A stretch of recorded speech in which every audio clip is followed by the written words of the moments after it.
மற்றும் ஒரு அண்மை செய்தி.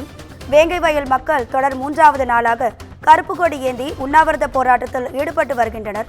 இது தொடர்பான காட்சிகளை நாம் பார்த்து கொண்டிருக்கிறோம். பாதிக்கப்பட்ட மக்கள் மீதே குற்றப்பத்திரிகையில் குற்றம் சாட்டப்பட்டுள்ளதாக கூறி அப்பகுதி மக்கள் போராட்டத்தில் ஈடுபட்டு வருகின்றனர்.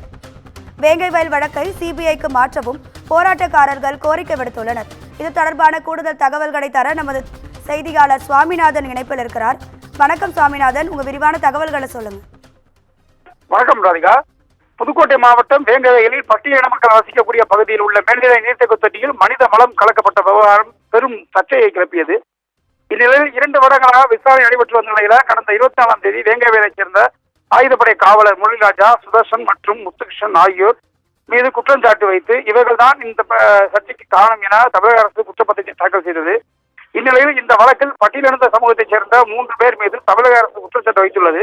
இதை நீதிமன்றம் ஏற்றுக்கொள்ளக்கூடாது என்றும் இதற்கு சிபிஐ விசாரணை தேவை என்றும் விடுதலை சிறுத்தைகள் கட்சி உள்ளிட்ட பல்வேறு தரப்பினர் இதற்கு எதிர்ப்பு தெரிவித்து வந்தனர்.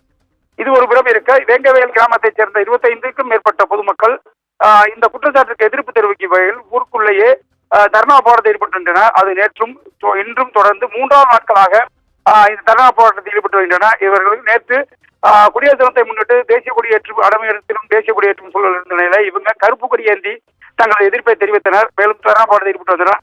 அதன் ஒரு பகுதியாக இன்று 3வது நாள் தர்ணா போராட்டத்தில் ஈடுபட்டு வருபவர்கள் தங்களுக்கு வெயில் அதிகரிக்கும் சூழ்நிலையில கொட்டகை அமைக்கும் பணியையும் மேற்கொண்டனர். இதற்கு காவல்துறையை எதிர்ப்பு தெரிவித்து இவர்களை கொட்டகை அமைக்கக்கூடாது என்றும் இதை தடுத்து நிறுத்தியும் அவர்கள் இந்த போராட்டத்தை தடுத்து நிறுத்த காவல்துறையினர் முன்பட்டனர். ஆனால் அவர்கள் அதையும் பொருட்படுத்தாது கடும் சுடும் வெயிலிலும் அவர்கள் தர்ணா போராட்டத்தில் ஈடுபட்டு வருகின்றனர். இதனால் பரபரப்பான சூழ்நிலை ஏற்பட்டு வருகிறது. அதிகா உங்க தகவல்களுக்கு நன்றி சுவாமிநாதன்.